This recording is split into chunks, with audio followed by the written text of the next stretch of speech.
Hi friends, I'm Karthik துருவம் அகாடமிலேருந்து. நம்ம துருவம் அகாடமி சார்பாக தினமும் கரண்ட் அஃபேர்ஸ் கொடுத்துக்கிட்டு இருக்கோம். அதில் இன்றைக்கி நம்ம பார்க்கக்கூடிய கரண்ட் அஃபேர்ஸ் பார்த்தீங்கன்னா ஜனவரி 27ஆம் தேதிக்கு உண்டான கரண்ட் அஃபேர்ஸ் பார்க்க போகிறோம். சரிங்களா?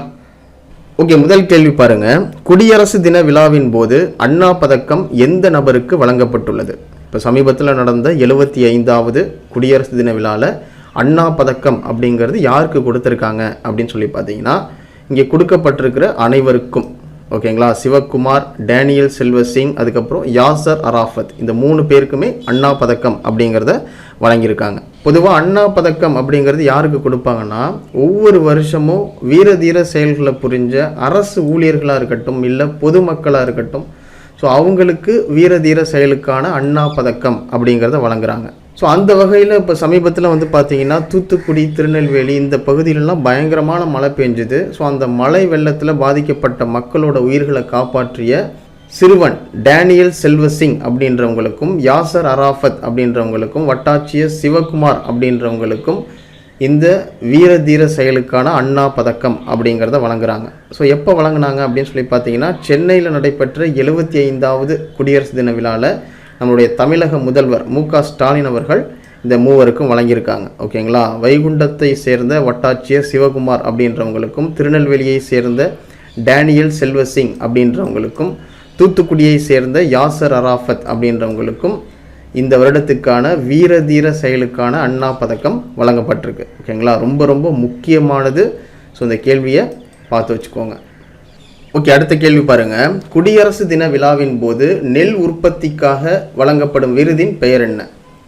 குடியரசு தின விழாவின் போது நெல் உற்பத்திக்காக வழங்கக்கூடிய விருதோட பெயர் என்ன அப்படின்னு சொல்லி பார்த்தீங்கன்னா, ஆன்சர் சி நாராயணசாமி நாயுடு விருது.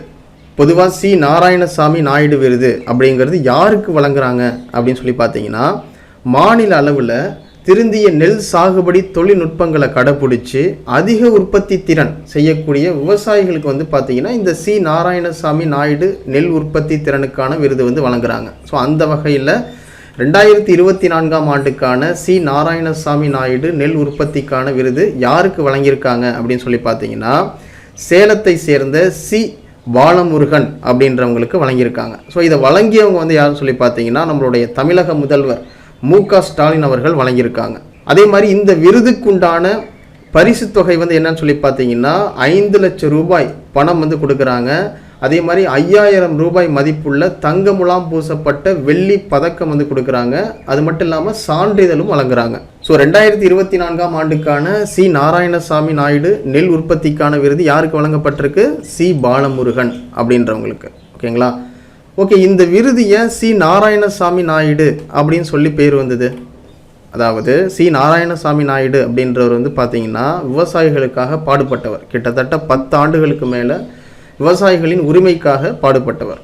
1973ஆம் ஆண்டில் தமிழ்நாடு விவசாயிகள் சங்கம் அப்படிங்கிறத தொடங்கினவர் பார்த்தீங்கன்னா இந்த சி நாராயணசாமி நாயுடு அப்படின்றவர் தான். கோவில்பட்டியில் 1984ஆம் ஆண்டு டிசம்பர் 21ஆம் நாள் பார்த்தீங்கன்னா இறந்து போகிறார். ஸோ இவரை கௌரவப்படுத்தும் வகையில் இந்த விருது கொடுக்குறாங்க. ஓகேங்களா? ஸோ ரொம்ப முக்கியமான கேள்வி, பார்த்துக்கோங்க. அடுத்த கேள்வி பாருங்கள். நடைபெற்ற 75வது குடியரசு தின விழாவில் முதலமைச்சர் சிறப்பு விருது யாருக்கு வழங்கப்பட்டுள்ளது? ஆன்சர் ஆப்ஷன் பி, ஆயியம்மாள் அப்படின்றவங்களுக்கு தான். ஸோ மதுரை கொடிக்குளத்தை சேர்ந்த ஆயியம்மாள் அப்படின்றவங்க தனக்கு சொந்தமான 7 கோடி மதிப்புள்ள 1 ஏக்கர் 52 சென்ட் நிலத்தை பார்த்தீங்கன்னா அரசு பள்ளிக்கு நன்கொடையாக வழங்கியிருக்காங்க.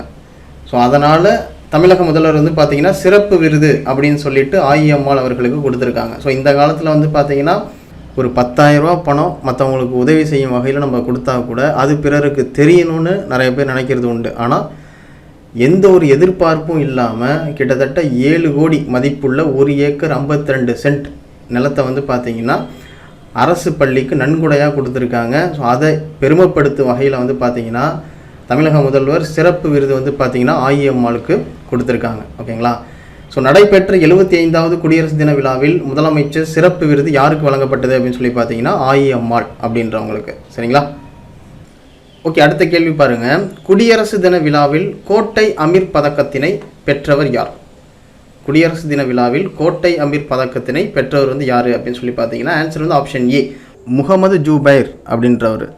ஃபஸ்ட்டு இந்த கோட்டை அமீர் அப்படின்றவர் யாருன்னா மத நல்லிணக்கத்துக்காக பாடுபட்டவர் தான் இந்த கோட்டை அமீர் அப்படின்றவர். ஸோ அவரை கௌரவப்படுத்தும் வகையில் ஆண்டுதோறும் கோட்டை அமீர் மத நல்லிணக்க பதக்கம் அப்படிங்கிறத வழங்குறாங்க.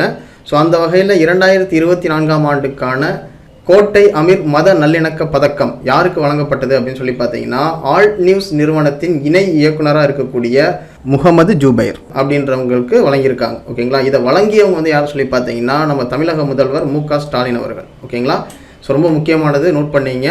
குடியரசு தின விழாவில் கோட்டை அமீர் பதக்கத்தினை பெற்றவர் வந்து யார் அப்படின்னு சொல்லி பார்த்தீங்கன்னா முகமது ஜூபைர் அப்படின்றவர். அடுத்த கேள்வி பாருங்க, குடியரசு தின விழாவில் சிறந்த காவல் நிலைய விருதினை பெற்ற காவல் நிலையம் இது.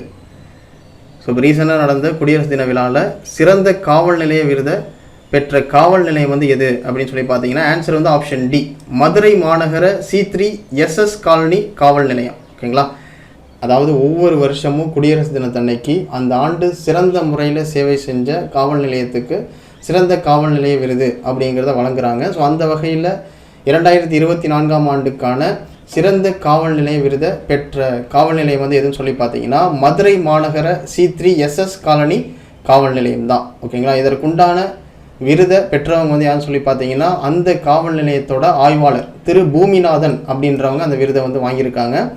ஸோ அதை வழங்கியவங்க வந்து யாருன்னு சொல்லி பார்த்தீங்கன்னா நம்ம தமிழக முதல்வர் மு.க. ஸ்டாலின் அவர்கள் வழங்கியிருக்காங்க. ஓகேங்களா, சிறந்த காவல் நிலைய விருதை பெற்ற காவல் நிலையம் வந்து எதுன்னு சொல்லி பார்த்தீங்கன்னா மதுரை மாநகர C3 SS காலனி காவல் நிலையம். சரிங்களா, அடுத்த கொஸ்டின் பாருங்க, குடியரசு தின விழாவில் தமிழ்நாட்டின் சார்பாக பங்கேற்ற அலங்கார ஊர்தி எதை மையமாக கொண்டது? ஸோ ஆன்சர் வந்து பார்த்தீங்கன்னா ஆப்ஷன் பி, சோழர் கால குடவோலை முறை. அதாவது குடவோலை அப்படிங்கிறது சோழர் காலத்தில் பயன்படுத்தப்பட்ட ஒரு தேர்தல் முறை.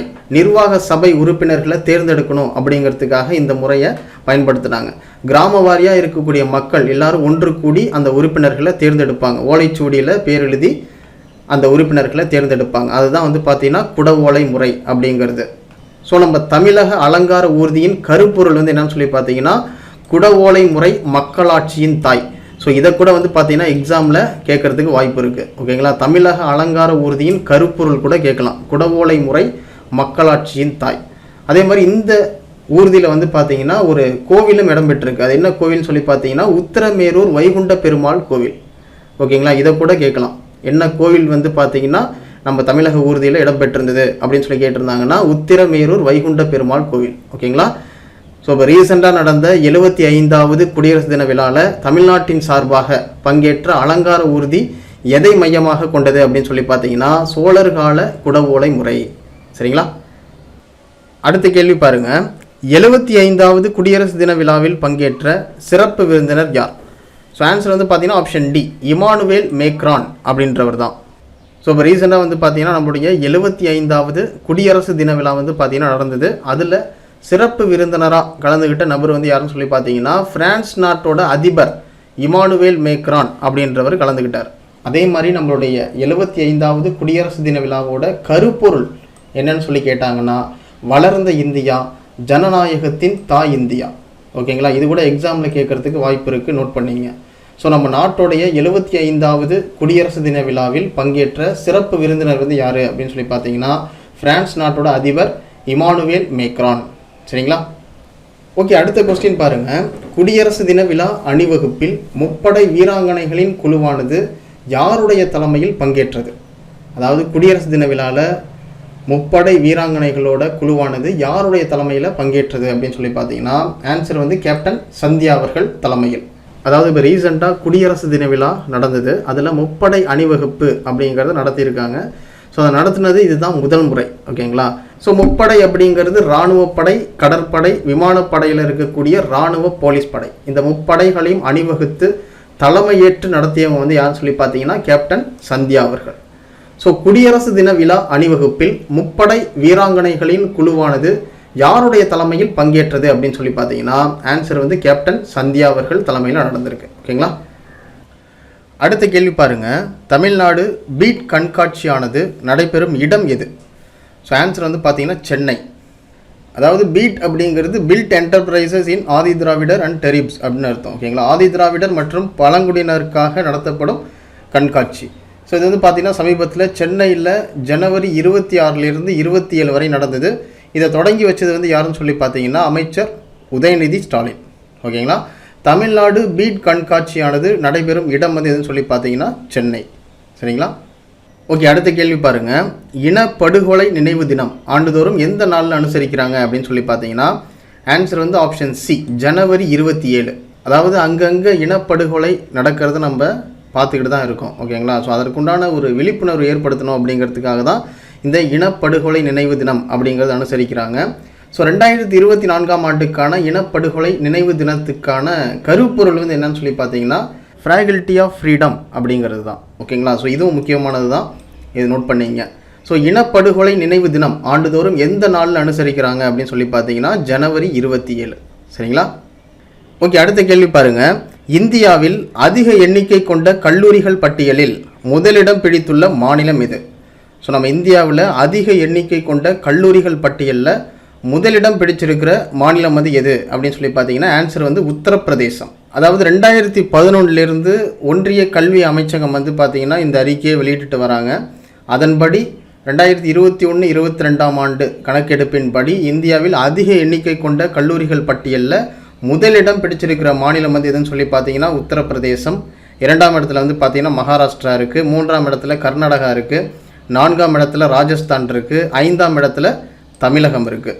ஸோ கேள்விகள் வந்து எப்படி வேணாலும் கேட்கலாம். ஓகேங்களா. இந்தியாவில் அதிக எண்ணிக்கை கொண்ட கல்லூரிகள் பட்டியலில் 5ஆம் இடம் பிடிச்சிருக்கிற மாநிலம் வந்து எது அப்படின்னு சொல்லி கேட்டாங்கன்னா தமிழகம்.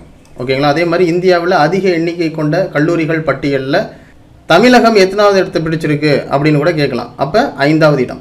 ஓகேங்களா. இது எல்லாமே ரொம்ப முக்கியம்தான். முதலிடத்தை மட்டும் பார்த்தா பத்தாது, ஒரு 5 இடங்களில் பார்த்து வச்சுக்கோங்க. ஓகேங்களா. ரொம்ப முக்கியமான கேள்வி.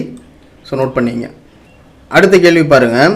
எந்த ஆண்டுக்குள் தொழுநோயை ஒழிக்க மத்திய அரசு இலக்கு நிர்ணயிக்கப்பட்டுள்ளது? எந்த ஆண்டுக்குள் தொழுநோயை ஒழிக்க மத்திய அரசு இலக்கு நிர்ணயிக்கப்பட்டுள்ளது அப்படின்னு சொல்லி பார்த்தீங்கன்னா ஆன்சர் வந்து ஆப்ஷன் ஏ, 2027க்குள்ளே. பொதுவாக அரசாங்கம் வந்து பார்த்திங்கன்னா ஒரு திட்டத்தை செயல்படுத்துகிறாங்கன்னா அதற்குன்னு ஒரு டார்கெட் வந்து ஃபிக்ஸ் பண்ணுவாங்க. ஓகேங்களா. இந்த வருஷத்துலேருந்து இந்த வருஷத்துக்குள்ளே இத்தனை கோடி மக்களுக்கு இந்த திட்டம் வந்து போய் சேரணும் அப்படின்ற மாதிரியான ஒரு டார்கெட் வந்து ஃபிக்ஸ் பண்ணுவாங்க. அதே மாதிரி நம்ம ஊரில் ஒழிக்க வேண்டிய விஷயங்கள் வந்து பார்த்திங்கன்னா நிறையா இருக்கும். ஓகேங்களா. அது தொற்று வியாதியாக இருக்கலாம், இல்லை வந்து ஏதாவது ஒரு டிசாஸ்டராக இருக்கலாம். ஸோ அதெல்லாம் வந்து தடுக்கணும் அப்படிங்கிறதுக்காக என்ன பண்ணுவாங்கன்னா அரசாங்கம் வந்து ஒரு டார்கெட் வந்து ஃபிக்ஸ் பண்ணுவாங்க. அதற்குள்ளே நம்ம அதை வந்து செயல்படுத்தி முடிச்சிடணும் அப்படின்னு சொல்லிட்டு. அது மாதிரி தொழுநோயை ஒழிக்க மத்திய அரசு வந்து பார்த்திங்கன்னா ஒரு இலக்கு வந்து நிர்ணயிச்சிருப்பாங்க. 2027க்குள்ளே தொழுநோயை ஒழிக்கணும் அப்படின்னு சொல்லிட்டு. அதே மாதிரி காச நோயை ஒழிக்க இலக்காக நிர்ணயிக்கப்பட்ட ஆண்டு வந்து பார்த்திங்கன்னா 2025. அதே மாதிரி மலேரியாவை ஒழிக்க இலக்காக நிர்ணயிக்கப்பட்ட ஆண்டு வந்து பார்த்திங்கன்னா 2030. அதுக்கப்புறம் அறிவால் இரத்த சோகை நோயை ஒழிக்க இலக்காக நிர்ணயிக்கப்பட்ட ஆண்டு வந்து பார்த்திங்கன்னா 2047. ஓகேங்களா. இதிலேருந்து ஏதோ ஒன்று எக்ஸாமில் வரத்துக்கு வாய்ப்பு இருக்குது. ஓகேங்களா. நோட் பண்ணிங்க, இது முக்கியமானது தான். ஸோ எந்த ஆண்டுக்குள்ளே தொழுநோயை ஒழிக்க மத்திய அரசு இலக்கு நிர்ணயிக்கப்பட்டுள்ளது அப்படின்னு சொல்லி பார்த்தீங்கன்னா 2027. சரிங்களா. ஓகே ஃப்ரெண்ட்ஸ், இதோட இன்றைக்கு உண்டான வீடியோ பதிவு கம்ப்ளீட் ஆகுது. ஸோ கண்டிப்பாக இந்த வீடியோ பதிவு உங்கள் எல்லாருக்குமே ரொம்ப ரொம்ப யூஸ்ஃபுல்லாக இருக்கும் வரக்கூடிய எக்ஸாமுக்கு. அதே மாதிரி இன்றைக்கி நம்ம பார்த்த வீடியோவை ஒரு டெஸ்ட் மாதிரி எழுதி பார்க்கணும் அப்படின்னு நினச்சிங்கன்னா டிஸ்பிளேல தெரிகிற வாட்ஸ்அப் நம்பர் 6374836079 இந்த வாட்ஸ்அப் நம்பருக்கு ஹாய் சிஏ அப்படின்னு சொல்லிட்டு ஒரு மெசேஜ் பண்ணுங்கள். உங்களுக்குன்னா டெஸ்ட் வந்து நம்ம கண்டக்ட் பண்ணுவோம். அதே மாதிரி இந்த வீடியோ பதிவை உங்களுடைய நண்பர்களுக்கு ஷேர் பண்ணுங்கள். அதே மாதிரி இந்த வீடியோ பதிவு எப்படி இருந்தது அப்படிங்கிறத கண்டிப்பாக கமெண்ட் பாக்ஸில் மென்ஷன் பண்ணுங்கள். அதை பேஸ் பண்ணி தான் நம்ம அடுத்தடுத்த வீடியோ கொடுக்கறதுக்கு யூஸ்ஃபுல்லாக இருக்கும். ஓகேங்களா. ஸோ ஸ்டார்டிங்லேருந்து ஃபாலோ பண்ணுங்கள். கண்டிப்பாக வரக்கூடிய எக்ஸாமுக்கு உங்களுக்கு ரொம்ப ரொம்ப யூஸ்ஃபுல்லாக இருக்கும். ஓகேங்களா. ஓகே ஃப்ரெண்ட்ஸ், இதோட இந்த வீடியோ பதிவு கம்ப்ளீட் பண்ணிக்கலாம். Okay, thank you. துருவம் அகாடமிலேருந்து கார்த்திக்.